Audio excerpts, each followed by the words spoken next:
What's up, guys? Welcome back to Muscle Minds with Scott Stevenson. I'm Scott McNally, and all of our programming is brought to you by TrueNutrition.com. Use our code ThinkOverThere for high-quality third-party tested supplements from a company that you can trust. I've been using them for decades, as has Scott. Like I said, use our code ThinkOverThere to get some savings and support our programming. We are brought to you by BYOBBcoach.com. That's Scott's book, Be Your Own Bodybuilding Coach. I'll be sure to put links to that below. And you could go to Amazon to get the hardcover there. We're also brought to you by supplementsource.ca for Canadians, guys. They have great deals that change week to week. And we are brought to you by you, the people of Patreon. I know we had a couple more in-depth Patreon questions. Scott's had his hands full with his dogs, so he hasn't been able to do like a ton of deep dive research, but he's got a topic for us today. Scott, I'm excited. You just literally dropped this on me right before, like literally 20 minutes ago. Yeah, and surprise birthday gift or something like out of nowhere. I love the title, man. What were we calling this? Tell the people. Before we get there, I want to make sure people also know I've got a link on my Instagram where they can buy my book for $15 cheaper. So yes, well, I put that link in. I say okay. Amazon, but I put that link in, so guys click the link. Either place. I mean, some people, no one's ever gotten back to me to tell me how fast the shipping is. It's direct from the publisher. Okay. So, I've only ordered like boxes of books from them, which take a little while, because they send them, like 3 boxes, like 30 books or something. Yes. Anyway, I wasn't sure what to title this, so I thought that was a nice kind of honest but still clickbaitish title. What did you say? Was it like train better than a scientist? Train smarter than a scientist. Train smarter than a scientist. I like that. Yeah. So there's some things, some insights that came to me. Actually, I'll call out David McWright. I've been interacting with him now for, a couple of weeks. He's a fortitude training acolyte. He loves fortitude training. What's up, Tanya? And in our to and fro, some things occurred to me. And there actually was Lyle McDonald mentioned he went on another. He's done a couple videos, I think, on this topic. More recently, he did one talking about not knowing in the scientific community or not having particularly good depth of evidence as to how long swelling lasts after the last training bout. So we've got these high volume training studies. I want to mention 2 of them, where the training is just, the number of sets they're doing is just outrageous. It's really, really, really, really high. Yeah. And I don't doubt that the subjects accommodated that and actually did it, but that's kind of where this little presentation comes from. But the question is then, if you wait 48 hours or you wait 72 hours or do you need to wait 96 hours, how long do you need to wait in order for that whatever post-exercise swelling to go down? Because we really don't have good data on that. There's just one study, I think it was from bench press. So you can check Lyle McDonald's out. So, and secondarily to that, and this is what I want to go into today, is the idea and this is just sort of an intrinsic difficulty in constructing conditions in a scientific study, how someone can train to failure set after set after set in a high volume routine and actually truly be training as hard as they possibly can. So what does that actual notion of failure mean? So that's what I wanted to go into. I've got a couple studies we mentioned before. But anyway, I don't need to introduce anymore. Okay. Can we switch to the PowerPoint? Sure thing. And let me tell everybody too, guys. So Scott says it's a shorter presentation. We're probably not going to take the whole hour to do this. Okay. Yeah. And then after that, any questions that you have, feel free to comment. I'm watching the comments. You guys can question with topics, question ideas, and we will get back to those after Scott's topic. So, all right, let's see if we can do this. I'm going to first throw this in. And then from there, I'm going to add in on one of these little bubbly doos on the side and do one of these. All right. And I'm going to switch to full presentation mode. Good. Now all you see is the slide, I hope. Yes, sir. That's all we see. Okay, good. So the idea, the notion here is the idea that there may be some, quote, automatic or unconscious autoregulation taking place in some of these, and particularly some of these high volume studies, or just in general. It's sort of an unknown thing. I kind of have some thoughts on how that might be resolved or at least better understood or accounted for. And what this would mean then in sort of scientific jargon is there potentially, I don't know, an external validity issue in resistance training research, meaning that the way the studies are carried out, and again, this has been said a million times, but just because we have the NS et al. Study or one of Brad Schoenfeld's big famous volume training study doesn't mean that's the way you should absolutely train. So the idea of external validity is is what you see or the findings of the study externally valid outside of the realm of the study? Does it make sense to actually apply directly what those studies are not necessarily meant to be prescriptions to be used outside of the internal scientifically controlled environment of the study? The idea is to expose a particular principle. Is more volume better? As a basic way of phrasing the research question. So let's kind of dig into it. There's really some pretty cool stuff here. So basics of a typical research training study with a pre-post design. So subject going to go different conditions, 6, 8, 10, 12 weeks, usually somewhere in there, maybe 16. I've seen longer training period.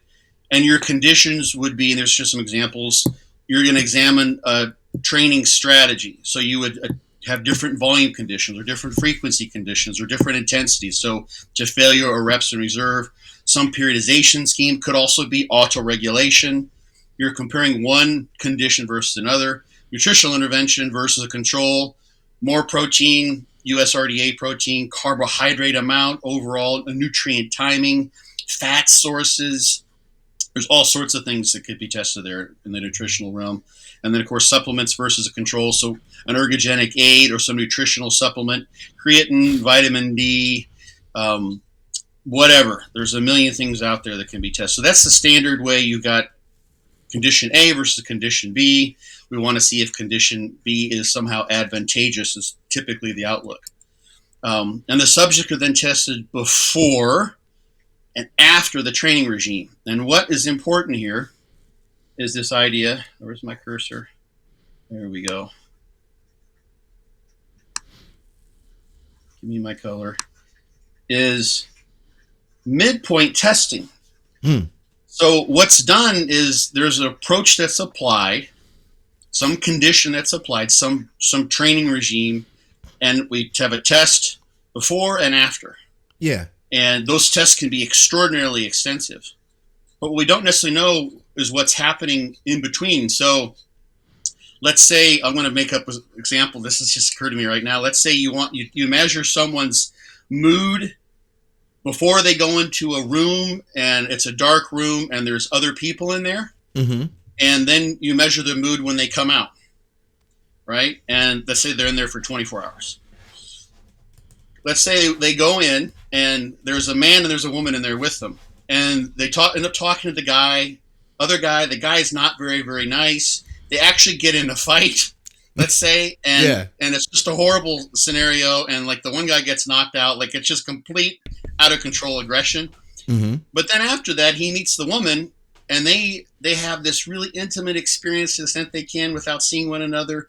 And he literally falls in love. And he comes back out, and they test his mood again. And his mood is great. Yeah. Right? Because he fell in love. He met the love of his life. The guy was really abusive of her, too. He saved her life. There's this hero story. But during the point where he was fighting this guy, battling for his own life, he had an awful mood. We don't know what happened in between. So midpoint testing can tell us some things, and there's studies that have done this. So the question is, what could go wrong if we don't test during the middle of a training regime? So context, I've used this slide many times. Whoops. Trying to get my cursor. There we go. So this is this idea of a hormetic response, an inverted U response in terms of the adaptations that are evoked, positive adaptive response, in our case for muscle growth, some sort of negative growth response or adaptation, a maladaptation it might be called. You do one set a week, it gets you a certain amount of growth. You do more sets, and then for each individual, you've got some optimal number of sets relative to the recovery. And eventually you get to the point where you wouldn't make any progress and you could actually overtrain. Then you would have situations, the green dotted line, where someone's got excellent recovery. They can handle a higher training dose or higher training efforts, however you want to quantify dose. and they get a better adaptation than because they can handle a heavier stimulus, or it could be the other way around, and that varies dramatically amongst people. So this is sort of the theoretical perspective that I understand training. We've got these high volume training studies that haven't really, on average, demonstrated what we see here. There was one study that got retracted years ago. They basically falsified the data. It was Barbalo from 2018, I think. So if you don't cite that study, I think you can still find it if you look it up on PubMed. I don't know. Hopefully they just removed it. But we've got very, very high volume studies that haven't really shown at the highest volume that we get to this place where there's no progress made, and or we get to an overtraining situation. And I'll say this, I didn't include a slide on this, but there have been a number of studies where they've tried to induce overtraining in subjects. And it's very, very hard to do. Really? Yeah. Of course, it can be done, but there has to be a certain amount of internal motivation, drive, willingness to go there to where you're beating yourself so badly that your performance is regressing. And that's the typical, the key feature of what an overtraining state would be, is that you're actually losing your ability to perform. In our case, it would be strength, or size would be sort of our outcome measure. If it's endurance training, your performance is going down, or whatever their test is, whatever it might be. So it's very hard to get people to do that. And my thought has always been because that you're creating in sort of psychologically, you're creating a threat to that person's sense of like, holy shit, can I continue doing this? This doesn't make any sense to keep going. I'm regressing. I'm going backwards. So some potentially overlooked mid or during training variables, overreaching or outright overtraining, which I just mentioned. Autoregulation is not built into the regimes. So these training studies, typically it's the same for everyone in that group. That way you can say, using this training condition, whatever it might be, higher frequency versus lower frequency, we found this. Some individuals may progress, and then some individuals may regress. So we've seen these studies, Barsalos et al. And Damas et al. From 2008 to 2019. Here's this study that we talked about like 4 or 5 times probably now. And they had 3 different frequencies, 3 sets of 10 per workout, either 2 for just the knee extensions to failure, either 2 or 3 or 5 times a week. So that's what we see here. Okay. Here's the higher volume group. And what you can see are some individuals here. These are the individual data points before, 4 weeks into, and then after 8 weeks of training. So they have a mid-training measurement here. If we look at this individual, they're kind of overlapping, of course. This is muscle quad cross-sectional area. This person went up and then went down. So I've got a little dog who wants to climb into my lap. Okay, stay right there. So that person regressed. Poor guy. Right? So this person doesn't make much progress overall, but they did really well 4 weeks in. Yeah. Right? Yeah. We see someone also here in the 2 times per week going this, and some of this could be measurement error, of course. But we see this, and we also see one subject here. So, but we do see it, especially not surprisingly. Hey, runter mit dir. Du bleibst da runter, bitte. She wanted to climb all the way onto my lap. This is unusual. What's that? Schutzhund. Yeah, that's the problem. She's a resource guarding, actually, and I'm the big resource. So, yeah, that's a whole other story. Like, yeah, that's a different PowerPoint. Yeah, I wish it weren't. So we've got this scenario then where, especially in this is higher frequency and thus it's higher volume, we've got a number of people who seem to be progressing initially and regressing. Now, you wouldn't necessarily continue if you were on your own, and this is the point. Right. Is that if you started to regress, you would deload.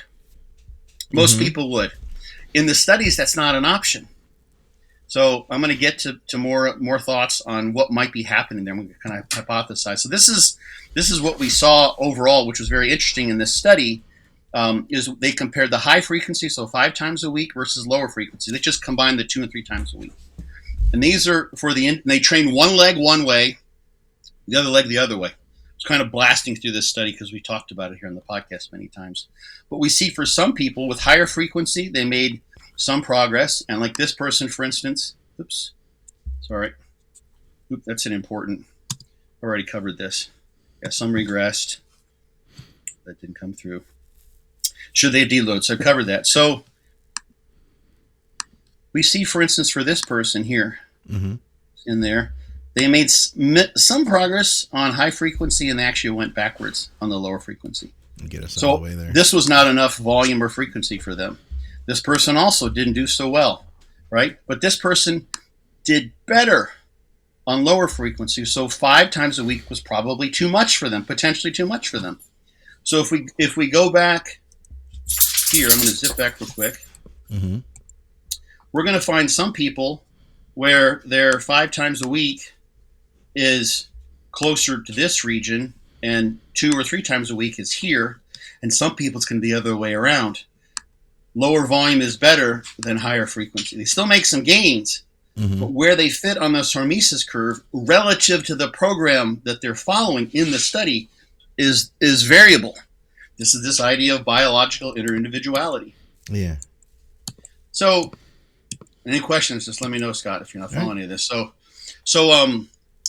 there's also the possibility that someone might regress. So this is a particular study. Cody Hahn was the first author on both of the publications with the subjects from this research study. I'm not trying to pick on this research group. It was just a very interesting phenomenon. They thought so as well. Hey, runter, das reicht. Das reicht völlig. Danke. Sorry, I speak to my dogs in German. So here's the training regime that they used, and here's the exercises. Okay. Back squat, bench press, stiff-legged deadlift. I think you call it a Romanian splits or Romanian deadlift, and lat pull down. They were leaving a little bit of some reps in reserve here, but they start off with doing 4 sets of 10 reps per exercise initially, across these days, Monday, Wednesday, Friday, and then they up that to 6 sets, then 8 sets, then 10 sets, then 11, then 12 sets of 10. That's a lot per of exercise. And that's Monday, Wednesday, and Friday. Yeah, the same exercises each of these. So they were doing this is reasonable volume, especially because they weren't training to failure here. Okay. Oh, okay. Yeah. I was just thinking to myself, like, man, all those heavy movements back to back to back. It's 12 sets of each. Feels like a lot to me. That's a lot. Yeah. Yeah. So they're training at, I can't see this. Let me move this out of the way here for myself. 60% of the estimated 1 RM. Okay. So they're not training to failure here. Yeah. They're increasing the volume. Yeah. But these are going to be warm-up sets for some people, especially when they're only doing 4 of them. Now, by the time you get to 12 sets, you're going to have some fatigue going on. Imagine doing a barbell back squat. So you can barbell back squat, let's just say you can do 400 pounds. So you take 2 1/4, 240, right? And you do a set of 10. Some of these days were sets, they're all sets of 10. And so that's not a problem, right? But when you do 12 sets of those, the fatigue's going to accumulate across the sets in those workouts. So they did 12 one day, 8 one day, and the 10 the next day. It varies, as you can see. Yeah. So there's some undulation throughout the week. Here's basically what's happening. They actually this isn't really important. They had different supplemental groups here, graded whey protein, and maltodextrin, sort of as a control group. And this shows what the weekly volume load was, week 1 to week 6. So sorry, I'm highly distracted. She's actually trying to bite me right now. This is bad. This is worst case scenario. Take your time, man. Take your time. If you need to resettle with her, that's okay. 9. You know, we're here to hang out. A lot of these guys and ladies, we've got Sunday morning just hanging out with Scott Stevenson and me. So here can I ask one question before you get back into this? Go for it. I'm just kind of getting lost as to why you're showing me this stuff. I really am. Oh, I'm about to. So this is everyone's following the same program, right? No matter what. So you're gonna get a big aha moment here. The interesting thing here with this is that their mood worsened over the pre to mid to post measurements. So they made measurements in this study in the middle of these 6 weeks. Okay. That's very unusual. So we're going to get an insight as to what happened when they went from 4 sets, pretty easy, up to 12 or 10 sets. Okay. So they really per workout. They really jacked up their training. So what happened then? If we're looking at cross-sectional area of the fibers, in this case, taken from the quad, this is where they started. Here's the pre-movement, pre-values. These are the different groups. This pen thing does not want to stick, does it? They started here, and then basically, especially in these 2 groups, they went down over the first 3 weeks. Yeah, I see that.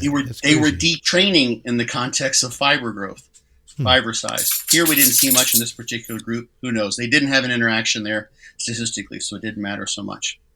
So in this case, they weren't doing enough, right?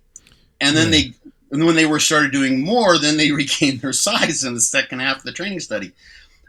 Most people would not have stuck with this training study when they're getting smaller. Yeah. Was very noticeable. So the topic, train smarter than a scientist. It's facetious, of course. They were testing this training program. This was based, I think, loosely on Mike Israetel was an author on the study. So I think this is sort of a Renaissance periodization strategy. I don't think he would maybe stretch or have the volume cover such a large range per se. I don't know, but they were. I think they were not expecting to have regression in terms of fiber size over the course of the first 3 weeks.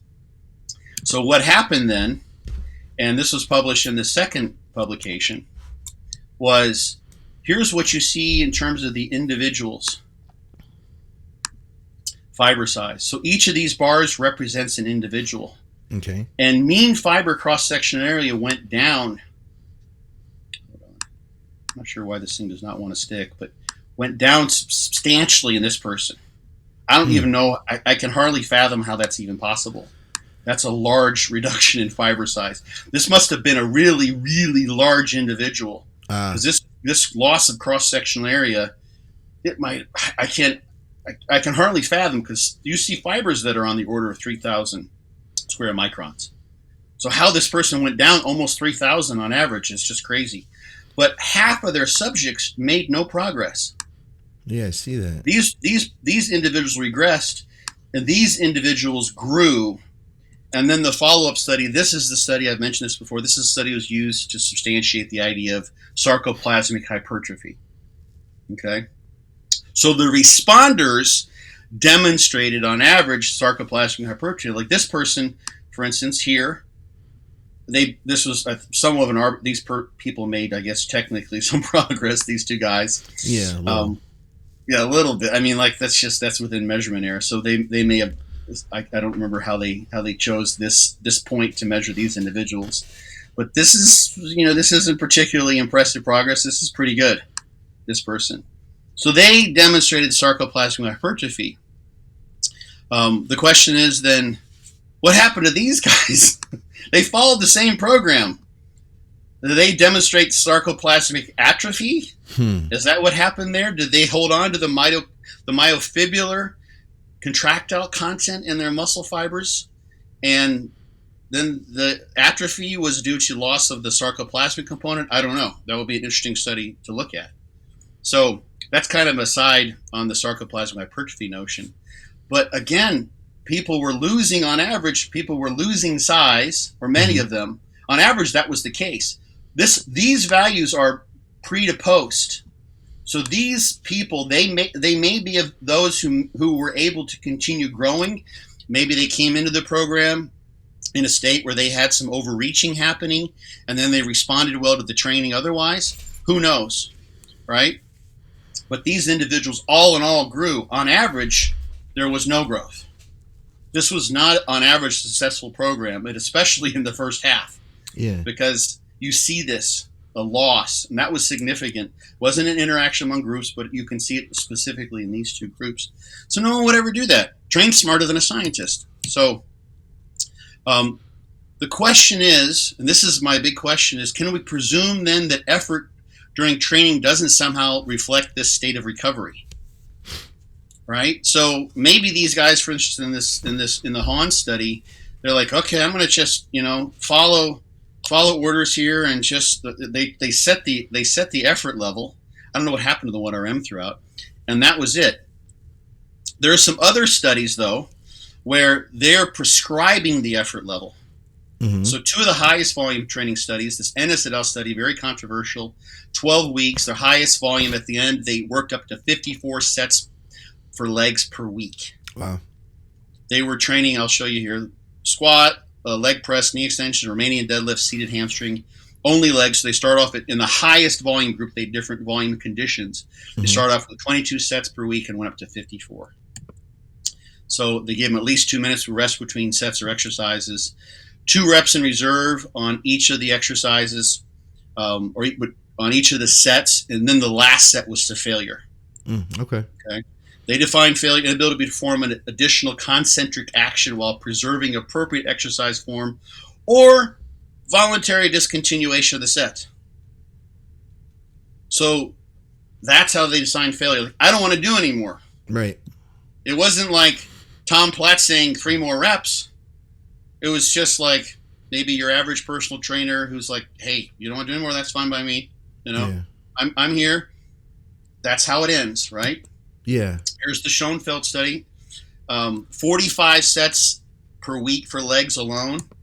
They were doing a full body workout. So 8 weeks, 3 times per week, 5 sets each of these exercises in each workout, all to failure. So flat bench, I think there were sets of 8 to 12. A barbell military, wide pull down, seated row, then a barbell squat, a leg press, and a unilateral knee extension. All to failure. So imagine you go in and you do 5 sets of barbell squat to failure.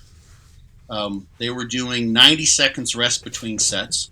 And then you go to a leg press, all to failure, and then a unilateral knee extension, all to failure. And they gave them 2 minutes rest between the exercises. Okay. That's brutal. You could maybe do that. There was an influencer who did that. Milo Wolf, actually, I think he did this one workout. Yeah. And from what I understand, he's like, well, I couldn't have continued this. Yeah. Right. So you go in, you go to town, you do that. But what happens when you come back on Wednesday? Ooh. And you're wrecked, and then you do it again on Friday. And then you stay in bed as much on the weekend as you possibly can, because you come back and do that again and again and again. All the sets were to failure. And for them, failure was the inability to perform another concentric repetition while maintaining proper form. So inability, potentially there was, I'm just done. I don't think they're going to tell people, no, you can't leave with the leg press. Right. Stay under the bar, damn it. You have to do it. So the question is then, can we be certain that failure training to standardize effort constitutes a consistent stimulus week by week among and within subjects? So what I'm thinking is that you may have some people who just are like, bring it on. You're not going to break me. Yeah. And some people are like, this is bullshit. I'm going to just hang in there. And what am I doing here? I think they had good adherence in this study. Brad typically does. So we know that the response topography is known to be highly variable over time. So that Damas study, where we had some people do better on lower volume, some people do better on higher volume, right? And compare 15 sets per week being better than 2 or 3. So people are making gains. So we're up to 45. We're up at 3 times that. That's for the legs alone. And that was just training legs. That was just doing knee extensions in the Damas study. Here they're doing a full body 3 times a week. So what is going, and I'm not worried about the results of these studies per se, but I'm just concerned about what's going on during these over the course of time, because they're just measuring before and after. On here. In other words, will some trainees be sandbagging this while some or others are willingly to spring into a pit of overtraining? Are there some individuals who made progress initially and then plateaued off? Maybe they made their progress over the first 4 weeks and then they just hung in there like a champ for the next 4 weeks. Maybe some made progress for 4 weeks, and then they followed orders and they regressed the next 4 weeks. That's been demonstrated to happen, even with just 15 sets per week on a knee extension alone. So the question is there variable effort over time? Might effort be automatically but differentially auto-regulated depending on various factors? And this is the realm of exercise psychology. So I'd love for an exercise psychologist to step in here. But we know we've got biological factors related to recovery. Some individuals train to failure despite internal cues to the contrary. So I know I'm not recovered. I'm sore as shit. I don't want to do this. I can tell. We know this may variable affect someone's effort. If someone, especially these are with trained individuals, if someone knows I shouldn't be training today, this is the day when Arnold Franco would say, "We didn't got it, man. We're going to the beach. Let's go have some food, lie on the beach, and rest." So those regressing might tend to not train as hard intentionally because they're simply overreaching, overtraining. So then this standardized dose on a daily basis could potentially vary. If we're looking at a study, I've used this example too, a study of how well NSAIDs work or how well NSAIDs how much they affect your liver over time, and you give them 200 milligrams 3 times a day over 8 weeks. That's a standardized dose. The pill goes in, that's the same no matter what, right? In this case, we got a scenario where some people might be training like their life depends on it, and some people won't be. So we got psychosocial factors here. Are there standardized motivational strategies in the gym or in the lab? So do they simply stand there with the clipboard and let people do their sets, or do they motivate them? And is it the same person each time, right? And what's the vibe in the gym or vibe in the lab? Just like you have different vibes in gyms. You go to some gyms, I'm going to town, baby. This is it. This is the place to be. This is why I drive 45 minutes to get to this gym, because everyone goes to town, right? There's also the possibility, and I looked around a little bit, but I didn't dig deep. I didn't quite have enough time, but I'm still might look some more because this is fascinating. And we've seen some research related to the extent to which, for instance, gender will affect someone's motivation. So if you have a woman telling a guy what to do, for instance, there could be differences there. But obedience to authority. So do you know of the Stanley Milgram experiment, famous psychological experiment? I may have heard of it, but I don't know it by name. I don't know. Yeah, so it was done in New York. They put an ad in the paper. They brought volunteers in. The idea was that those volunteers would administer a test. They needed assistance to administer a test of short-term memory. Okay. And what those individuals, they were actually the subjects. I don't think you could do this these days because you have to inform people better than this. But they had someone on the other side of a barrier who they could hear but not see, and they would read them a list of several things that person then had to repeat. Okay. So tree, horse, yellow, barn, and they would say tree, horse, yellow, barn. Okay, good, you got that, great. And it'd get more and more complex. And if they would make a mistake, the person who was actually the subject of the study, they thought they were just delivering the experiment, had to deliver a short shock to that person. Okay. And in the meantime, there's an observer, who's an experimenter who's standing there with the white lab coat on and the clipboard, and he's just making sure they administer things as they should. And so that person is the authority figure, and they look to see to what extent these individuals carry out this experiment because they were graded shocks. At least that's what they thought. So the more mistakes they made, the higher, and there's videos of this you can find on YouTube still. I saw this when I was an undergraduate in a psychology class I took. So people will start making mistakes and start getting stressed. So you hear this subject on the other side of the barrier say, "Ooh, that hurt. Wow. Okay. Yeah. I think I'm ready again." They're under distress. Yeah. And because this person had an authority figure telling them that they need to administer this, they would continue to do so. And it was really extraordinary. It was one of the first experiments, as far as I know, to gain insight to phenomena that happen where people literally will follow authority blindly, so to speak, and do things that seem really, really unethical. Did anybody in that study say, no, I'm not doing this, or did they all? Yeah, some did. Yeah, it was variable. You see that. I'm not going to mention anything that might, but you see that in terms of all sorts of adherence to authority mandate, right? Oh, yeah. You need to do this, right? Yeah. Very well craftily said. Yes. Yeah, right. So there's always variability. There's always kind of outliers on either end, and a spectrum. We have this, Gaussian normal distribution for most everything you see biologically and psychologically. So, but some people took it to the extreme. They had the dial cranked up, and the person that they think they're shocking is screaming bloody murder. Yeah. Right. And they just kept on because they had an authority figure saying it's okay, keep going.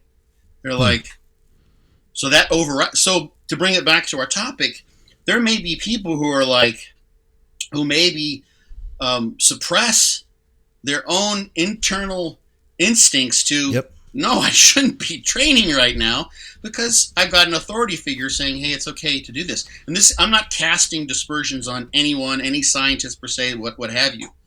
I think they probably were being very careful not to make sure someone's going to hurt themselves. I don't have any suspicion whatsoever that either of these research groups were doing that.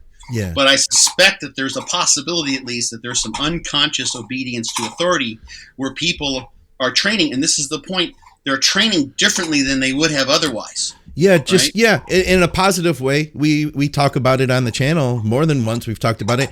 Training with somebody that you look up to, training with somebody that's better than you.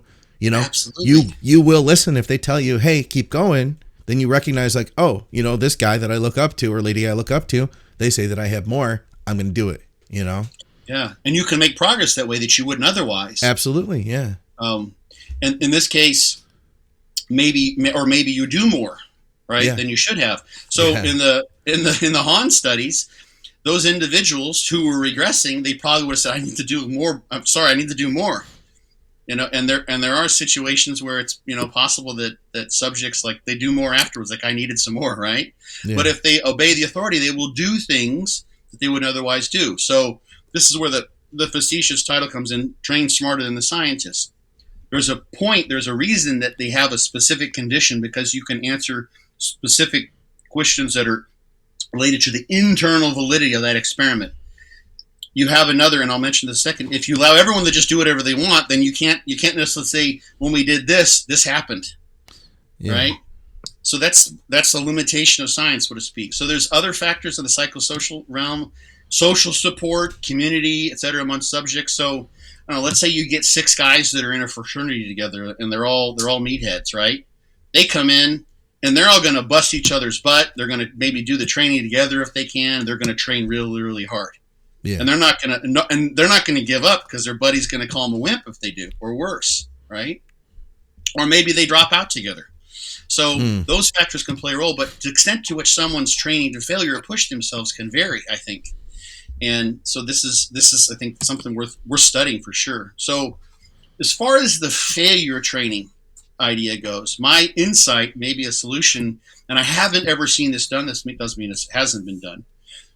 Is doing some spot checking of effort over the course of training. So, for instance, they could throughout a training session every 2 weeks, every 4 weeks, what have you, look at the reps in reserve. So make a psychological assessment and compare that with an EMG or a bar velocity, a physiological assessment, right? So bar velocity has been used as a technique, so to speak, to determine the extent of effort. So obviously, as you get fatigued, eventually in that grinder rep, your bar velocity slows. Mm-hmm. So if you see at the beginning that people, let's say you use RPE, or you want them to train to 0 reps in reserve, and you see a substantial bar velocity decrement, it's like, okay, good, they're training hard. We see that's happening.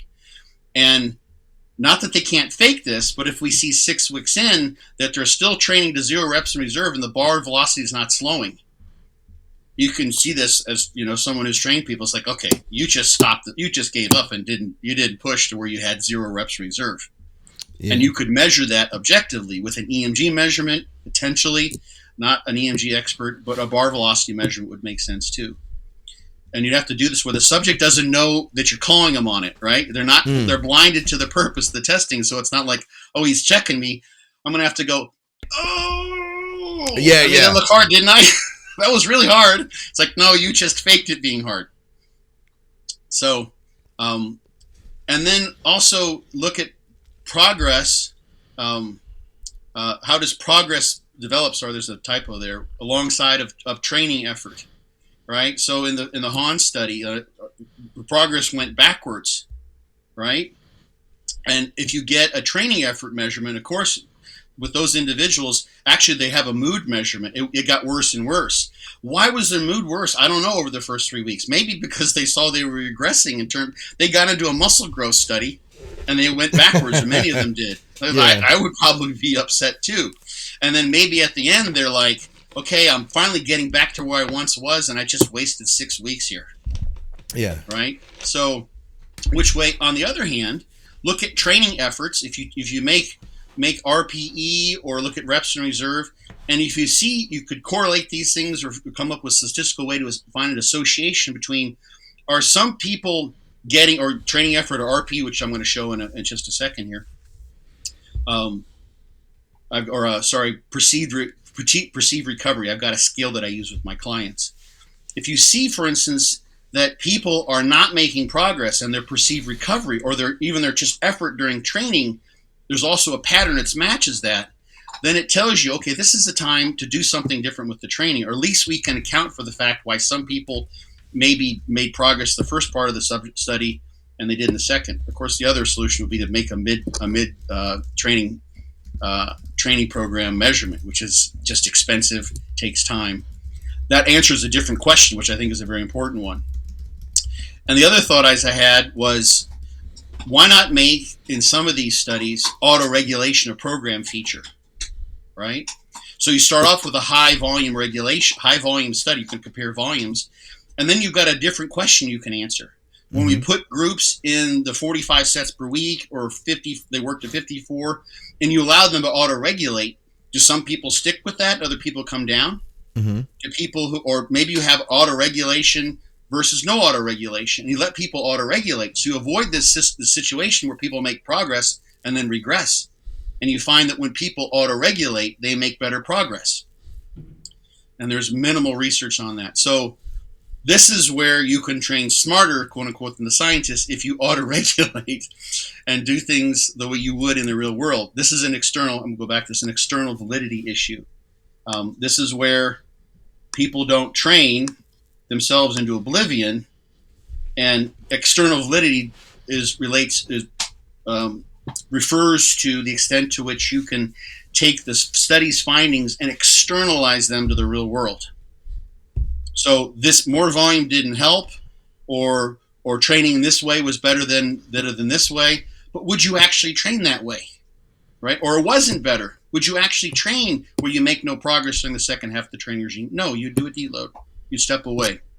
Yeah. So the external validity can be reduced, but auto-regulation could improve that, which depends on what you're trying to do. If you're trying to look into what actually works in the trenches, you want as much external validity as possible. So here's some interesting, we talked about some of this before. So here's a couple studies that came out in 2022 looking at how well people can actually gauge their effort level. So in most studies, subjects underpredict their actual repetitions in reserve, is what that should say. So here is a study by Halperin et al. And this shows, this is called a caterpillar plot. It's like a forest plot.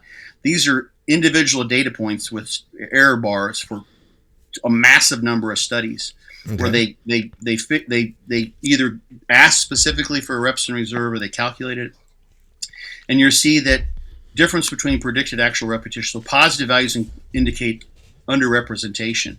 Here's the effect size from their, or estimate from all the studies they looked at. So most people will underpredict the number of reps they have in reserve, right? In some studies, it's the other way around. Some people overpredict, but the vast majority, everyone here is underpredicting the reps in reserve. So the basic idea is people aren't training as well, as hard as they think they are. you get a better rep and reserve estimate when you train closer to failure. It's great to see that too, because it's something I think we've intuitively recognized. The people who do train hard, the people who do know what failure is. I think the number one thing we've talked about is like you have to know what failure is to know how to train close to it, right? Mm-hmm. Yeah. And something there, yeah, I agree with that wholeheartedly. That's part of the reason why the loading sets in fortitude training, there is a failure set in there, so you can know what your actual failure reps would be, and then it helps you reset psychologically what that is. Okay, yeah. Sometimes people will pick, and I'm going to show you another figure here that relates to this, but it's like, okay, I'm going to do something that's going to give me 10 or 12 reps, right? Right. And so their reps in reserve is basically assessed when they pick the weight and they start the set, right? So they just have that in mind. It can become a self-fulfilling prophecy. It's like, I'm going to do 12 reps of this because this is my 12 rep max. I've got 12 reps in reserve, right? Or 13 reps in reserve. I'm going to go to 1 rep in reserve or what have you. But once if you were to ask them when they're at 10 reps, how many more can you do? They'd be like I can get 4 or 5 more. Yeah. So they could have. They do know they could have gotten more if they asked them that. That's what personal trainers do a lot of times. Is they push people when people know they can get more. They basically make them aware of the fact that you can do more, right? But if you have it set in your mind that this is the weight I'm going to do for the number of reps, then many people will just do that. Actually, this meta-analysis suggests that even with trained individuals, you may not get any better at your reps in reserve. There's other individual studies suggesting that training does help. I think it does. That's just my personal anecdotal evidence or my anecdotal thought. Say that again. The meta-analysis did not suggest that the more trained you are, the better you are estimating your reps in reserve. Huh. Yeah, I don't know if I'd agree with that. Yeah, this is just, when you look at all the studies that are out there. So a lot of these studies, and I have to go and look specifically at the data, but a lot of studies, experience is just 1 year of experience. I think when you've got 15 years under the bar, then you get pretty good at it. Better than when you were at 6 months, for sure. Absolutely. 6 months, if you train, every body part once a week, that's like you've done 24 leg days, Yeah, right. What can you know? And have you ever even gone to failure, whatever that means? For you, God, maybe, yeah. yes. But it takes years to redefine that, Mm-hmm. So, and here's another study. This was looking at the average percentage of a 1RM that people will self-select. And this is across a whole ton of studies. They compared trained and untrained individuals. So sorry that the type is so small, but here's the distribution plot for untrained individuals and trained, and this is the percentage of 1RM.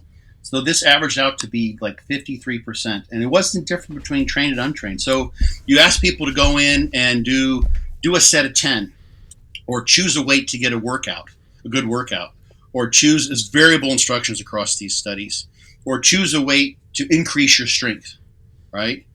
And when you have all those basically, in some cases, very specific in some cases, but all are generally aimed at doing something that will progress you, right? Or doing a good set of 10 is with the idea being that you're there to make progress. People don't go, I'm just trying to maintain, well, maybe after 20 years, yes. Yeah. Right? But most people are going to choose about 53% of a 1 rep max, which we know from studies that are looking specifically at training for strength that's not high enough. That's lightweight baby. It is indeed lightweight baby. It's not very much. So most people will select lighter loads relative to what their actual strength levels are.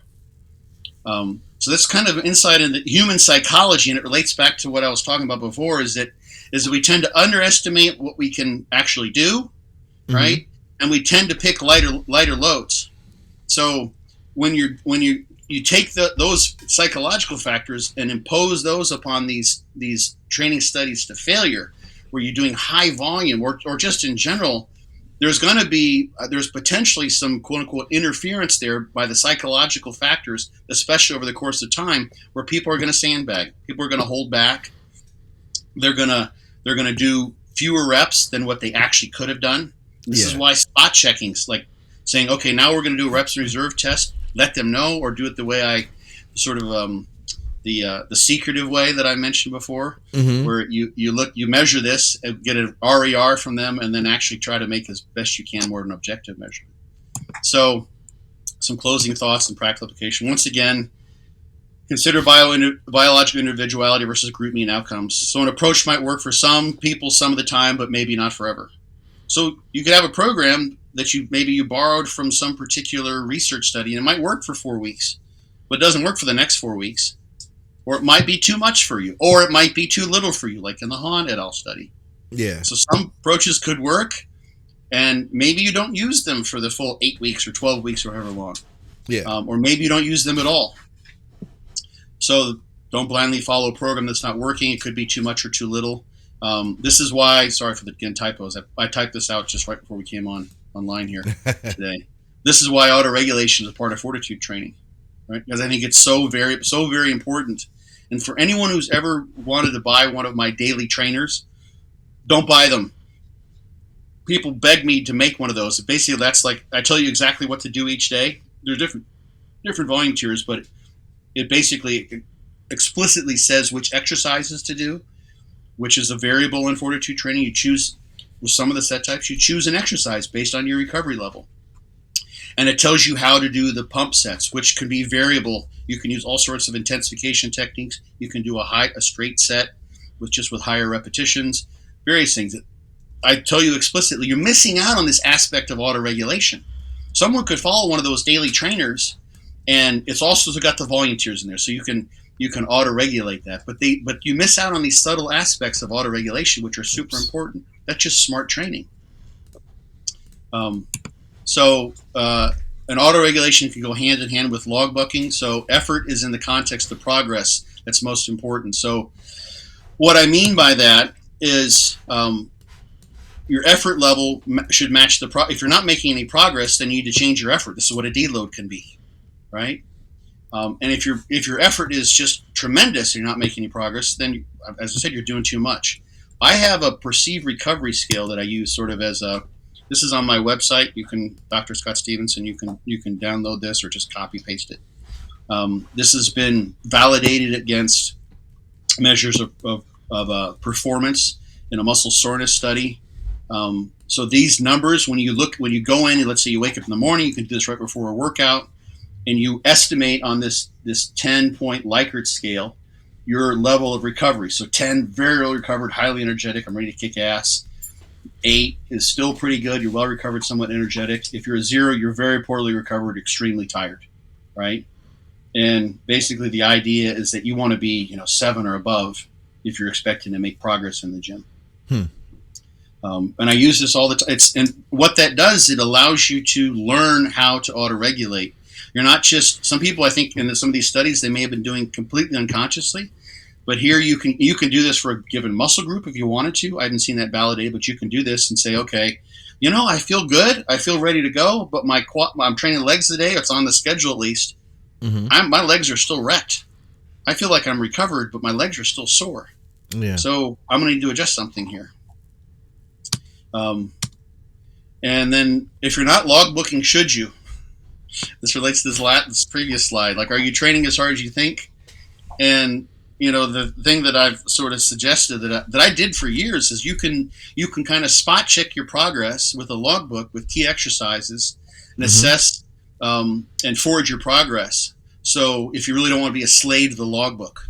Yeah. So that would be, take your basic compound exercises that you're progressing, that you're doing regularly, and every 4 weeks or every 6 weeks or whatever, you go and you say, okay, I'm going to warm up and I'm going to do this exercise at the beginning of this workout and do a set to failure when I'm fresh, a best effort AMRAP, so to speak, with my training loads and see if I'm moving forward and do that, every month or two. So that instead you're not a slave to the logbook, but at least and then the last question was facetious, but why not be the logbook's master, right? Go in and use the logbook. It's not fun for everybody. Some people don't want to be they feel like it creates a lot of pressure and a lot of anxiety for some people, too much that can work against you. So that's it. Always got to finish with a picture of the dogs. There's the dogs and the new member of the pack, Jessie, in the middle there in that middle picture. Little Jessaroo. Yeah, there she's still younger. She's bigger than that now. Yeah. She doesn't fit in that harness anymore. Yeah. Oh She man. comes under. Yeah. She's bigger and more rascally She's trouble. than that. That's what she is. Yeah. She's a troublemaker. So, all right. We can pull down the, I think we can pull down the, unless we got some good questions that I need to go back to the slides for. I don't think we have questions for the slides, but we do have a bunch of questions that people have been asking here. All right. Let's see here. Let me see if I can pull these up.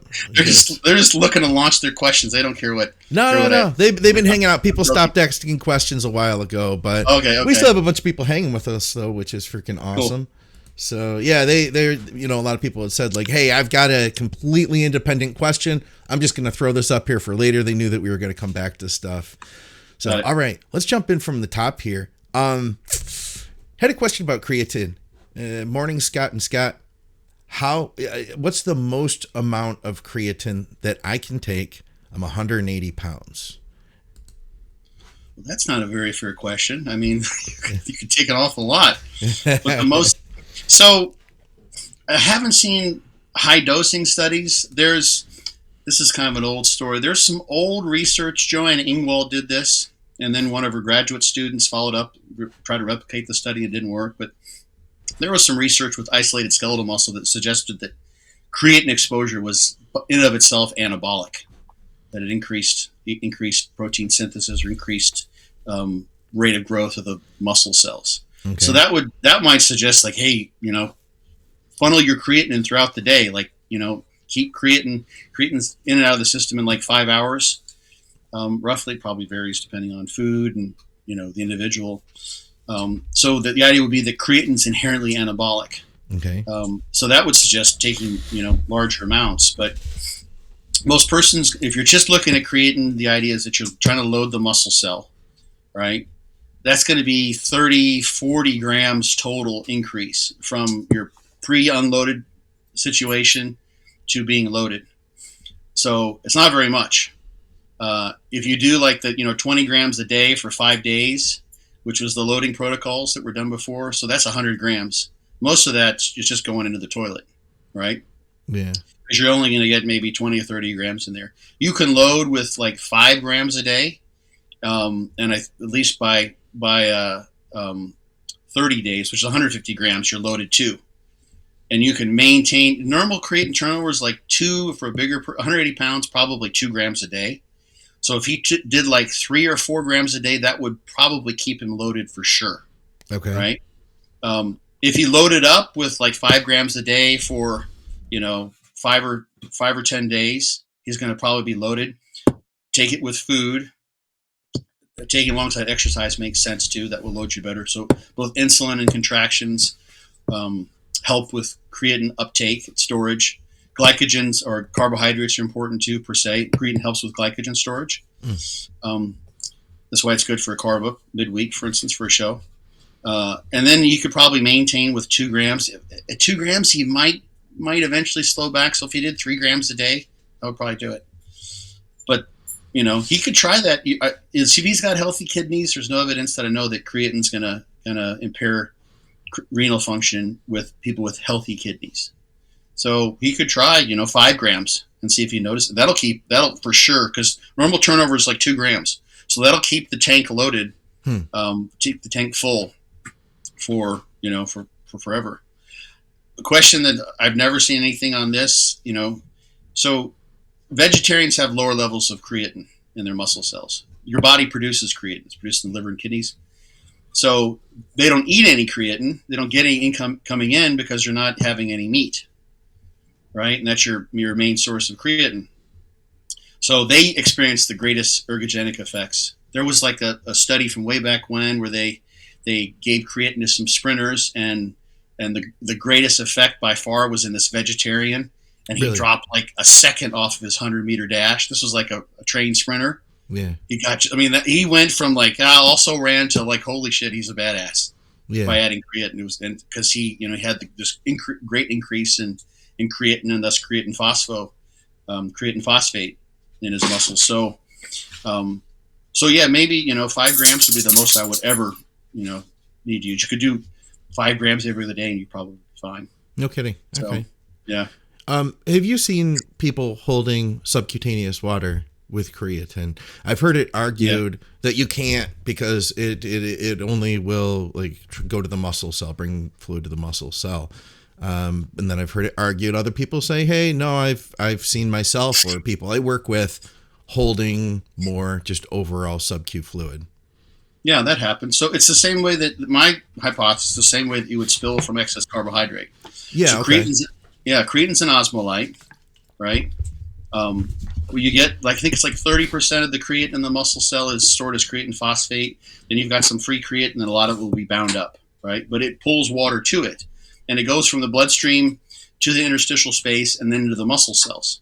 So if you're loading creatine and then the creatine tank is full, that creatine that's on the way gets stuck in between. Yeah. Right. Okay. And it's going to pull water to the interstitial space, which part of which is under your skin. The same thing I think happens with glucose and carbohydrate and glycogen. You're loading with carbs, you're storing. Then the glycogen levels get full. The carbohydrates, some of them, they get oxidized, what have you. Jesse, come on a little bit. Come, Sean. Come, Sean. She's chewing on a cardboard box. That's not a good thing. She's got her toys. Yeah, I got one right here. I'll see if I can tempt her with this. I'm dangling it. So it get a backlog basically in that interstitial space. This is my idea. I've never seen this study, Greg. This has always made sense to me. And that's what the fill and spill idea is. And I'm stealing Ken Hill's nomenclature on that. That's what he calls it. That's why I call it in my Be Your Own Bodybuilding Coach book. So same thing I think can happen with creatine, and people do spill over from creatine for sure. Yeah. Right. That could be a sign that, okay, I'm taking plenty in, I'm spilling over, but people would also take it with carbs. So the carbs could be doing that as well. Sure. Right. So, but yeah. I mean, people say you can't hold subcutaneous water from creatine. It's true that creatine isn't stored there per se. It'll eventually be flushed out, just like glucose isn't supposed to be stored there necessarily. It's stored as glycogen, right? But you can still have some backlogging, theoretically, at least this is my explanation, in that interstitial space, and some of that's going to be on the skin, so you smooth out for sure. That makes sense. Yeah. All right. Let me see what else we have here. I know we had some off-topic stuff, too. Let's see. Okay. Totally unrelated question from the main topic. What are your thoughts on HGH during training days and MK677 on rest days? So 4 on, 3 off is his training split, it sounds like. I know when people combine those two, it's variable. You can end up with a lot of water retention. Speaking of, I think that may be what he's trying to avoid. So my initial thought is the MK677. You can end up with the MK. You can end up potentially impairing the endogenous growth hormone to some degree. Okay. I don't know this to be the case. We've talked about MK here on the podcast. Yeah, we have. And you don't get much of after you've used it for a long period of time, you don't get much out of it. My theory then was that you might get more out of it if you used it intermittently. Maybe that's where he got this idea from, and maybe that's what he's thinking. So you might be able to get more GH release from the MK by using it intermittently. When you use so you've got this, that's trying to have cake and eat it too. If you're using growth hormone on the days, on some days, I think you said on training days, right? Yeah. He said training days would be actual growth. Non-training days, I believe, would be the MK. So if you're using growth those days, you're inhibiting your endogenous GH production. And if you use MK on the other days, you're stimulating it. So it's possible. Like this was remember the guy named Dat Be True? Oh yeah. Yeah, he's since gone away, and I'm not sure what happened to him exactly. I heard various things potentially, but he always one of his ideas was that the peptides could potentially allow your pituitary to become better at producing growth hormone. If you're using it in conjunction with GH itself, because it's stimulating the pituitary to do its own work, basically. Yeah. And so the MK might have that effect. So that might actually work okay. I don't think there's any fear long term of growth hormone like causing like permanent shutdown of your pituitary, because it's such a pulsatile hormone anyway. So it's sort of set up to act in that way. Mm-hmm. And it might be, I don't know. The question I'm having in my head is if you might, by having inhibited growth hormone, when you're using growth hormone, you come back the next day and use MK, mm-hmm. that you might not be as responsive to the MK on that day because you've inhibited growth hormone. Oh, right. Okay. And the somatotrophs of the pituitary are not active on those days. Yeah. So and they may need some recovery time, but I have no idea if that's just sort of spitballing. Yeah, possibly. You know what? Too, Possibly, I bet you. I'll tell you what I noticed is with MK is I noticed that I'd get a great deal of water retention. I noticed that I'd sleep really well from it. Mm-hmm. And although those aren't signs of where my growth hormone levels are, I feel like I don't know. I would say as a bro and a bro scientist. That I bet you could double up. I bet you do just fine with doubling up. But I don't, I haven't taken MK in like probably a decade now since we spoke about it here. Do you remember that study that you had found where there was all sorts of variability in the response people had?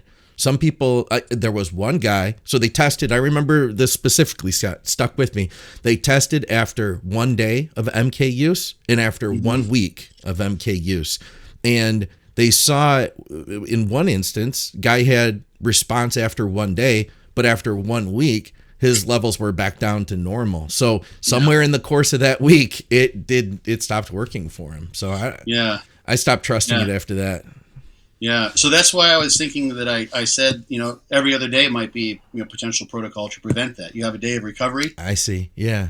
But if you're using growth hormone in those days, then you're inhibiting the somatotroph activity, and they may not recover then. So you may be just the GH on the days you use it, may be shooting yourself in the foot for the days you want MK to stimulate it. Well, let me ask you this. I don't know. Completely different situation, but if you're taking testosterone, will HCG still work? Yeah. You know what I'm saying? In terms of, right. In terms of producing testosterone, I don't know that you're going to get a giant bump. Yeah. But at least you're keeping the descending aspect of the axis in place, of the HPTA, hypothalamic pituitary testicular axis in place. So you've got the gonadotrophins still working, and that's going to help at least potentially. This is the idea. If people are using it continuously to maintain fertility. Yeah. So I mean, HCG will act somewhat like FSH. Can help. There's some evidence of that. So it'll people. There's some guys I know who use it just for testicular fullness because they don't want to. I've heard people say, just be a man and just accept the raisins. And some people just don't want to do that. Just go all in. So as far as getting a giant testosterone boost, I don't know how much you would add. To be honest, I think it's less. I was just thinking though, like comparatively, if we're taking something that increases our natural production of testosterone, versus something that increases our natural production of growth hormone. Yeah.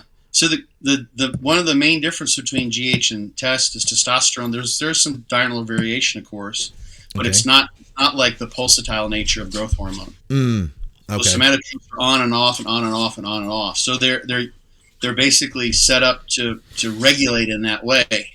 So being off for a while is totally, like, having no growth hormone in the system makes sense, or very little. Having massive fluctuations makes sense. I mean, for instance, back to that question, if the guy were to take growth hormone twice during the day, and then he's got 10 hours where there's no elevated growth hormone, that might be long enough. It might be during his sleep or however he times his growth hormone. Yeah. I just wouldn't. I suspect that. For instance, if you take, this is total wild ass guessing here, but if you take someone who's been on a TRT or on a cycles continuously and hasn't had really any LH or FSH or minimal, sometimes the values will kind of drop to basically Zippo on a drug test, right? Yeah. For years, then he's going to have some atrophy there. So the cells of the testes are going to be atrophy. They're going to be less sensitive, I would imagine. It's like people who've been on, who come off, they can't get restarted at all in some cases, regardless of what kind of PCT they do. Yeah. So that person might get minimal to no response from an HCG because they've just lost the cell mass. I'm not sure what happens, but they've just lost so much, right? Yeah. You use it, you lose it, or don't use it, you lose it. Whereas if someone's been using and this is the idea, like this is bro science really, but the idea is that you maintain the testicular mass, then you maintain the function, at least to some degree, right? And that's what I've always thought too. Yeah. If you have that, I don't think you're going to get a giant testosterone boost from doing HCG if you're already on testosterone. Yeah. U-gonadal levels or more, because you're just going to get some feedback inhibition at the testicular level. So even if you're replacing the gonadotrophins that are acting on the testicles, so but I imagine you're more likely to get some, right? And at least you'll be able to maintain spermatogenesis. Yeah. Potentially, or at least be able to restore that better, more easily, if you just have the cells in the testicular mass in the first place. So, I think the reason why, to kind of like further answer this question, I think the reason why some physicians will prescribe HCG is just for cosmetic reasons. Yeah. But it's not say we're going to get 50% of our testosterone from exogenous and 50% from endogenous by using HCG. Yeah. That and the fertility thing, I think too. Exactly. That's the other big one, the fertility thing. But yeah, it's not in the context of already using exogenous testosterone. It's not going to give you a big bump. I don't believe. Understood. I wouldn't. Yeah. Understood. All right. Let's see. So I think he meant sarcoplasmic hypertrophy. He wanted to know how to stimulate the sarcoplasmic hypertrophy. That was while we were talking. You had mentioned that in the talk today. Yeah, I mean, and we talked about this once. We did a whole podcast on it, but it's been quite a while. Yeah. So the idea is always this. You can see when you look at that evidence that's there. That's the strongest evidence that I know for sarcoplasmic hypertrophy and that was in a study regime where on average it didn't work. And those were only for the individuals. I would love to see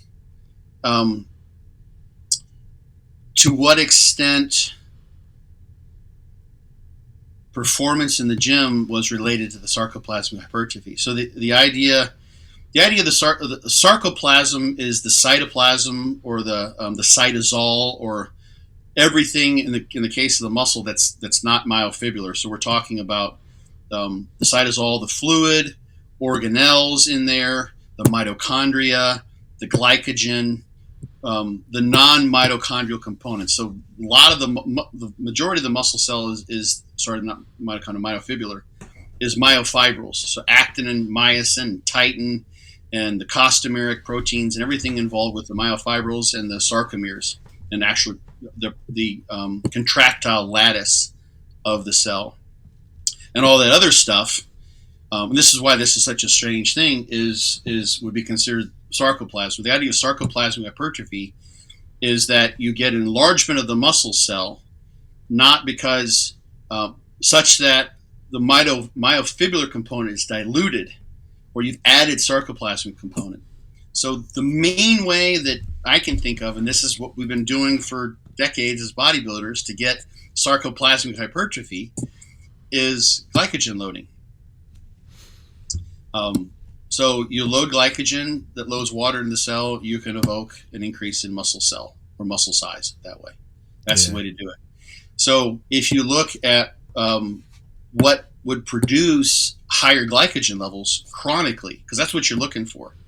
It's not like you could do some training regime where you're like, okay, I'm going to just focus on sarcoplasmic hypertrophy, and that's all I want to make grow. Eventually, it's just not going to happen. Those relative components and the cell are they maintain a relative percentage to one another, relative proportions to one another.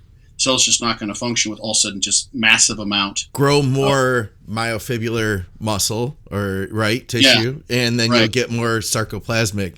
It comes along space. with it. Yeah. That's the way. That's the way to grow. That's the way to do it. But if you want that component, and that's the thing, I think you can have that happen. And that there's one example in that where the person had substantial myofibrillar hypertrophy. I'll have to look. I don't know that or substantial hypertrophy. That was just increase in muscle in fiber cross sectional area. Yeah, that wasn't relative increase sarcoplasmic versus myofibrillar. I don't know if they estimated that anywhere in there. I like to see that in that individual, to see, because those individuals demonstrated on average, but on a person by person basis.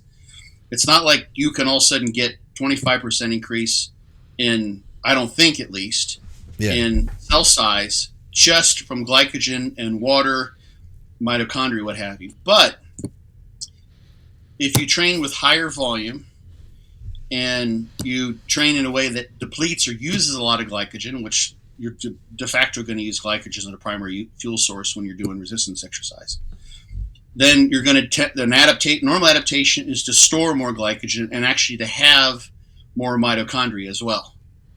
So you see that mitochondrial density will sometimes go up. Sometimes you'll see mitochondrial dilution in some studies.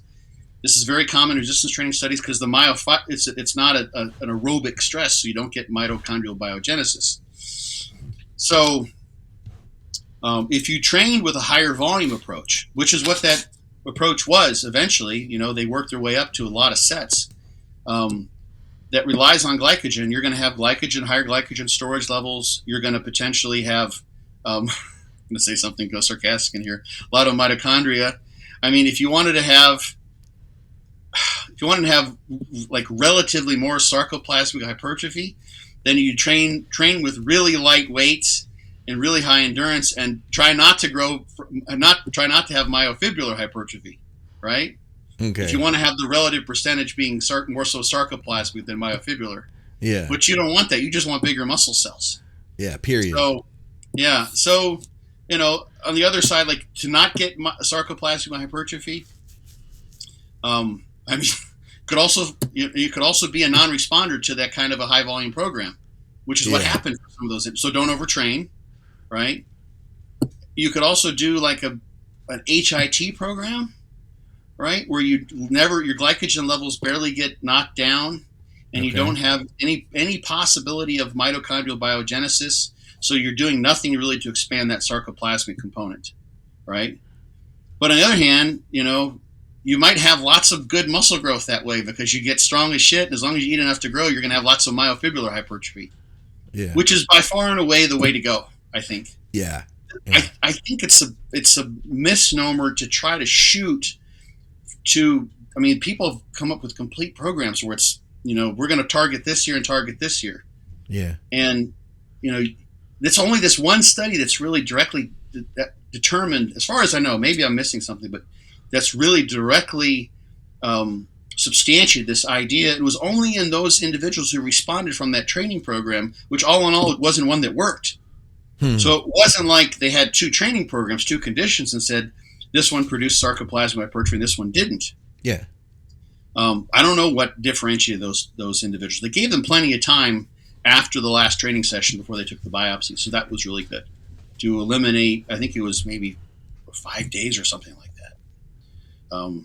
So they eliminated any swelling, or cellular swelling from inflammation that might have falsely created a sarcoplasmic expansion, so to speak. So, no, I think get as strong as you possibly can in multiple rep ranges. Yes. And, if you want to have big, full sarcoplasmically hypertrophied muscles, then make sure you eat plenty of carbohydrate and don't be on a low carb diet. That's going to help. But otherwise, I can't really say with the science so much. And I don't think the majority, like if you look at what happens from start to getting your maximal muscle size, most of that increase in cell size is going to be myofibrillar, just because that's the largest component of the cell volume in muscle cells. Yeah. So that's where you go. You know, you want to All get a right. bigger car, get a bigger frame, blah blah blah. Don't try to get bigger tires. It does make your car look, you know, if you like that, like, but overall your car's not that bigger. You just at some point, you know, I don't think you ever get here. You just look silly because you have these giant tires on this little itty bitty truck. Yeah. It doesn't look good, and you can't even do that. I don't think it's not possible. The cells don't allow that. Yeah. It's not a normal way for cells to hypertrophy. Tanya Miller said that we got her through cleaning the gym for her Sunday shift. So, Oh, good. how about that? An important question from Eric Bassett. He said, "What is Scott Stevenson's German background?" Is it ethnically? I don't know that there is any. I just I had German in high school. I had a great German teacher, and I knew enough to pass out of the first 2 years of German for a German major. Yeah. And I'm like, I'm going to do a German major. So I did German and physics with a math minor. Physics got me nowhere. I went to Germany as a foreign exchange student. I'm giving you the short version. You know this, Scott, I think probably, right? Oh, I've heard it before, but it's been a while, and so obviously Eric didn't know the story, and he's one of our longtime listeners too. Okay, so I feel like I'm just, rather than teaching, I'm just talking about myself. So that doesn't I know what you mean. That's what I do too. Yeah. I feel that way when people ask me about personal stuff. I just had a really good German teacher, and he was phenomenal. Alan Stegemeyer, and Stegs we used to call him, and so I just like really liked German. So I passed out of 2 years of classes, right? Yeah. So I'm like, I might as well get the second major. So I did that, spent a semester abroad, and then I went off to become an exercise physiologist and didn't speak any German. And then I got a Liebe Grüße an Niki an dieser Stelle, wenn die zuhört. A friend of mine now, Niki Mikowski, she sent me a message on Instagram. Tagged me on something, on what it was, maybe a podcast. I can't remember now. Yeah. And I'm like, oh, she's German. So my phone wasn't set up. You try to type something in German on a phone that's set up with English as the native language, and it just autocorrects to nonsense, right? Oh yeah. So I sent her a little voice message, and in German, she's like, oh wow, you speak German. We went back and forth, and she's like, hey, you want to be a guest on our podcast? Yeah. And it's a German podcast, Team Improved Fitness podcast with Valentino. Good podcast. Listen to it. Those were from my first podcast episodes, and I'm like, oh shit. So I had 6 weeks to bring my German up to speed. Yeah, I remember that. Yeah, so I just dug in, and then since then it's been like some kind of a passion thing for me. Yeah, sure, man. It's cool, and it keeps you learning, keeps your brain active, and I think that is the number one thing that keeps our brains from aging is learning new things. You know. Speaking a second language, according to the research, speaking a second language forestalls. I don't know how much, it's correlation versus causation, but it forestalls the onset of Alzheimer's by about 5 years. Okay. Those people who speak a second language relatively fluently. So you're actively doing so, right? Yeah. Because you have to have a different personality. You think differently. If you're really doing it, really getting into it, you become a different person to some degree. Interesting. People who are truly fluent. Yeah, it's been a really interesting topic. Deutsch mit Lara heißt sie. Is a German woman. I think she's really from Moldova. She grew up speaking Italian, but she lives in Germany now, and her German is absolutely perfectly fluent. And she's talked about this on her YouTube channel. It's like her husband says when she speaks Italian versus when she speaks Italian, she's talking with her hands, and she's got less inflections in her voice. And then when she speaks German, she has a different affect. She has a different personality, basically. That's interesting. So, I could see that though. Yeah. So I mean, you try to be the same person, but it helps get rid of your accent too. You pretend like you're someone else. You pretend like you're a German speaker because you are a German speaker, and you have to evolve and develop that side of yourself. I could see that. It's very, very cool. I would recommend it to anyone who it's just added a whole other dimension to my life. I talk to my dogs in German, right? And it's a hobby now because I'm not competing anymore in bodybuilding, and it's a hobby that's given me an outlet for passion that I wouldn't have otherwise had. So that's cool. I've done, I don't know, like 15 podcasts maybe in German now, something like that. Yeah. and a few webinars. So eventually I'll get over there. Oh, you totally should. Yeah. I want to go to FIBO. Oh yeah, right? yeah. That'd Yeah. be a great place to go and then talk with everybody, and then from there you could spend time and travel around. And I think it's cool too. Like I listened to all the bodybuilding stuff in German. I feel like I'm a spy. Yeah, because they don't do it. There's a lot of guys. They have German podcasts, even like Roman Fritz. I watch a lot of his stuff, and there's plenty of his content where he speaks in English, and then there's other aspects where he speaks in German. And I still watch it, even if I don't get it. Do you really? You watch? Some of it. Some of it.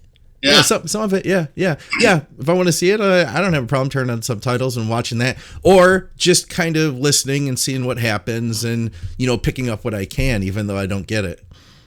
Yeah. They will mention things that are going on in the U.S. bodybuilding scene and talk about things in ways that would be controversial, that would have probably got disseminated. Like, I can't believe so-and-so said this. Every once in a while. All the time. They're undercover though, huh? They're under the radar. No one knows what they're talking about. Yeah. Like there's a guy, you follow him on Instagram. He got exposed by Iron Mike. He's a German guy. Que pasa, Mike? He won't listen to this, but he originally maybe from Mexico originally, but he always starts his videos with Que pasa, and then he goes to German. Okay. But it was Iron Mike reacts to this guy. I think he goes by like Goob U2 or Goob or Noob. Mm-hmm. Is it Goob? And Goob. He does Goob. Okay, it's Goob. Yeah, just saw this yesterday, and I didn't know anything about this guy, but he calls out influencers who Photoshop their stuff. Yeah. Right. Yeah, and other stuff like other like heinous acts or whatever. I think so. Moral wrongdoings, misleadings of their followers, basically. Right. So I hadn't seen him before. Now I know about that, and I know about that through the German world because that was given him that he did a reaction video on what that guy did. Oh, okay. Right? He knows like one of the German bodybuilders that Goob exposed who had photoshopped some of his pictures. Yeah. So anyway, I get it's kind of cool because it's the whole different bodybuilding landscape. They have their own shows. They talk about there's the pros that are the focus there. Marcus Ruhl is still gigantic. Yeah. Louis Kalsensky is big. Roman is superstar over there, and Tim Budesheim. Everyone says Budesheim. Budesheim. That's how you say his name. Budesheim. He's big. Blah blah blah. There's lots of So they're so focused on. It's very very cool. It's just really. It's like I have like bodybuilding world one, and then I can just travel in the metaverse to another bodybuilding universe. Yeah. And then enjoy it all over again. So, and then I get to improve my German while I'm at it. So that's cool. It's a really really fun hobby because I can combine the two, basically.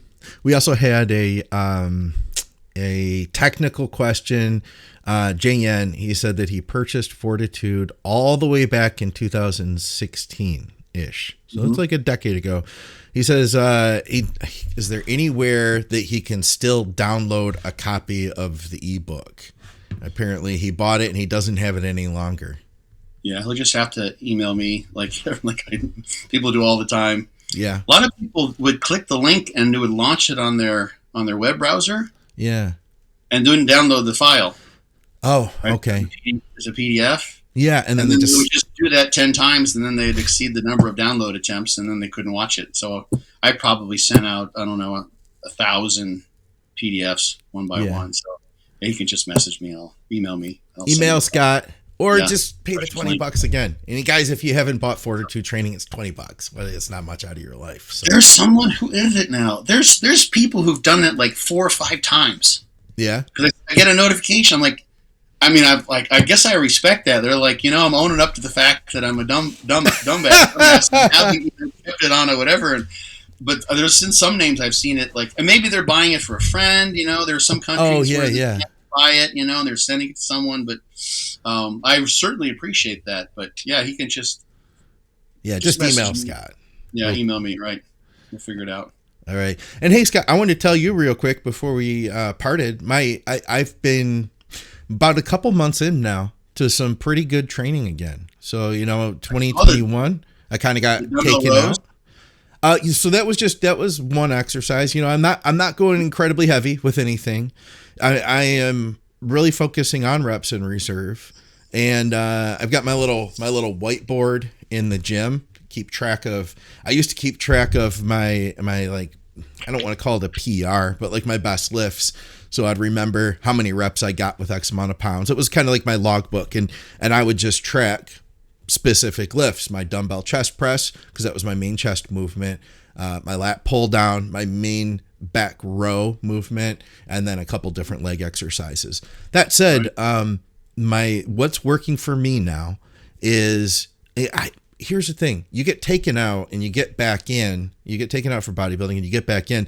I honestly, man, part of what's held me back is because my expectations are so high of myself. Mm-hmm. I know what good form is. I know what good technique is. And I feel like it's crap if I do anything less than that, you know?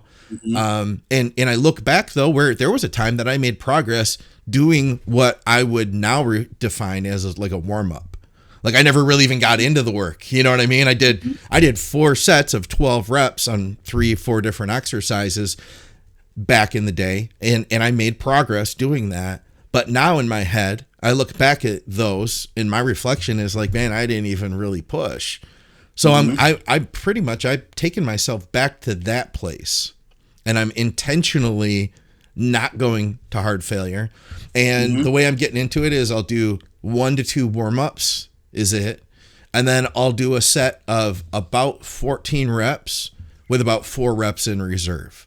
So I don't need to do a lot of warm-ups to do a 14 rep with 4 reps in reserve set. You know what I mean? I can get into that fairly quickly. And that's part of it too. I get into that fairly quickly.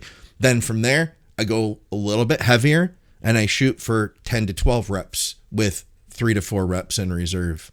And then from there, now I'm pretty much what I would have pre-classified as warmed up. I'm already going into my 3rd set, and then I take it up a step heavier, and then I'll do 1 set of 8 with about 3 to 4 reps in reserve. And then from there, I call it good. I'm done with that exercise. And if I want to increase if I want to progressively overload, then my goal is going to be to progress in volume. Mm-hmm. So I'm generally doing 3 to 4 exercises. I started with 2 exercises per workout. That was it. And now I've progressed to 3 to 4. And I'm auto-regulating. If I feel good, if I'm having a good day, I'll definitely do 4 exercises. If I'm not feeling good, I'll do 2 exercises, and that's Smart. It. You know, and then I know that I'm going to be able to come back sooner because I don't feel great. So I've only done a couple exercises, you know, and then I can get back in and do it again on a day that I feel better. But I still did train, you know? Yeah. Yeah. That's what you needed that day. That's all you can handle. It's all about recovery, right? Yeah. You have to recover. It doesn't matter. You could beat yourself into oblivion, but if you don't recover, then you're not going anywhere with it. Yeah, and I'm making progress too. Like I'm physically seeing the progress. I can tell in the way my clothes fit. You know, I'm not tracking the scale as of yet. Well, I just started tracking the scale, but I can see a difference in my strength and in the way that my clothes fit. Those are the 2 number 1 things that I can see are improving, and a much better mind-muscle connection now. Like lateral raises now, I'm finally getting like a really nice feel. Shoulders get freaking pumped, and it's and that's encouraging to want to come back and do it again. You know? Yeah. That's very smart. You know, I'll spare everyone the longer context, but I was talking about this just yesterday with someone, and people talk about effective reps being maybe like the last 5 reps of a set, right? It's a failure. It's kind of the way that's typically sort of presented. And if you're doing 4 reps in reserve, then you're only getting 1 rep, or you're only getting 1 effective rep. Some people might say, right? But if you can't recover, especially this is people you've mentioned many times, I think, but you've got the long COVID symptoms that basically strongly impair your ability to recover. So you just can't get away with training right up to failure to 0 reps in reserve. Just knocks you on your butt. It's just an impossibility. But the thing that's interesting, and I will give some context here, is if we look at the models of hypertrophy that we have in the scientific literature. There's compensatory hypertrophy, and there's the stretch overload models. They hang the weights off the quail wings. The compensatory hypertrophy, they clip the soleus and the plantaris, and they watch the gastroc grow. Right, the animals walk around, and that muscle compensates and grows. Right. There's actually some hyperplasia there too, but it definitely is hypertrophy. The cells get bigger individually, and if you look at those animals, they struggle for a few days, but then they get back to pretty much a normal locomotor pattern within 5 days or a week, but they're not going to failure, right? They're just walking around. There's a more tensile. It's a pretty high volume, quote unquote, volume regime that those muscles are undergoing. It's more tension before, and there's a compensation, but they're not. It's not like they're walking like, can't take another step, and they just fall to a side. Right. They're just walking around, and they're not going anywhere near failure. They're auto-regulating because it hurts or whatever, and eventually, but they get massive growth, tremendous muscle growth.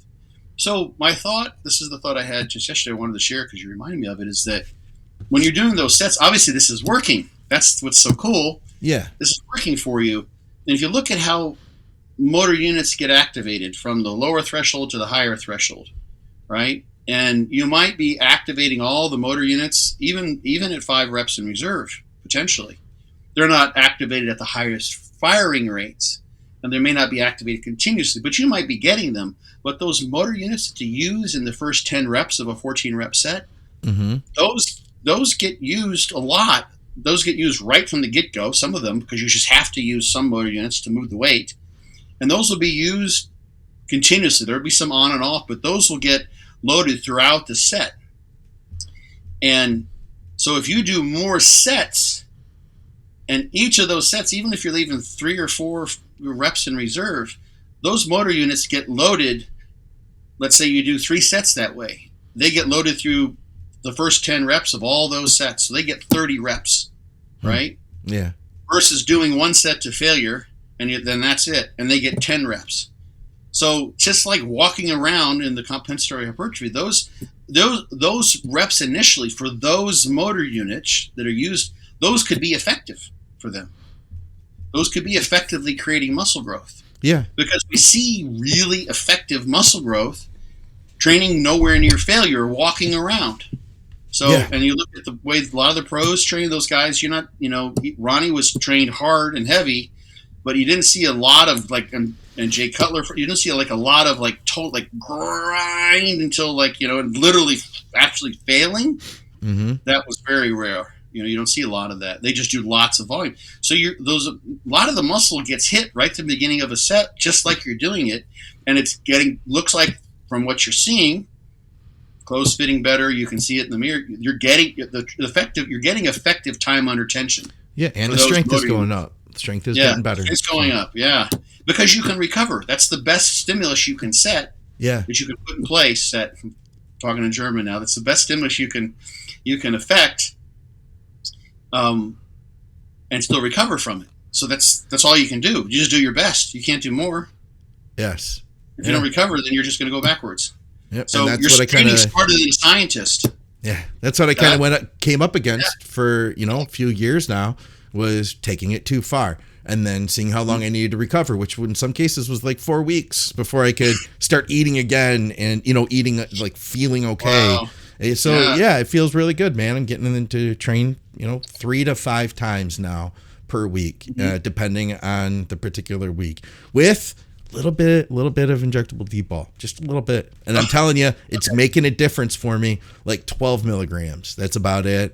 And I don't take it every time. But I do when I think about it. I'll think about it and I'll be like, yeah, I'm going to take it. Or I might just be like, I want to get started. I don't want to have to stop and take it now. So it's not an every workout thing, but I think that's helping too. Because there's definitely it's not a lot. It's not a lot where oh my God, all of a sudden I'm blowing up kind of dosages. Mm-hmm. But I can definitely tell a difference with the pump. And each week it's gotten better. Even if I only use it 3 times a week, it's gotten better every week. So I'm finding a groove here. This is McNally's DIR training. DIR? D-ball and reserve training. Yeah. When you're like, I need something today, I'll do a little injectable DR. Yeah. Yep. Little injectable DVOL or the DIR training. Yeah, I like that. That's what I got in reserve is the DVOL. That's what's bringing me through. Guys, we appreciate everybody tuning in. Go over to byobbcoach.com. Get Scott's book over there. Thank you to everybody in the live stream for hanging out with us through this. This video, it's going to go away, and it's going to come back as a regular released podcast shortly. We appreciate you guys tuning in for another episode of Muscle Minds with Scott Stevenson. I'm Scott McNally. Scott, thank you for all your time, man. Thank you for your education and your patience and sharing all this stuff with us. Yeah, we need to work on the patience for little Miss Jessaru. So that's the next step for Jessie. She finally calmed down now. Oh, last 2 finally. minutes. Yeah. See you guys. Adios. Bye.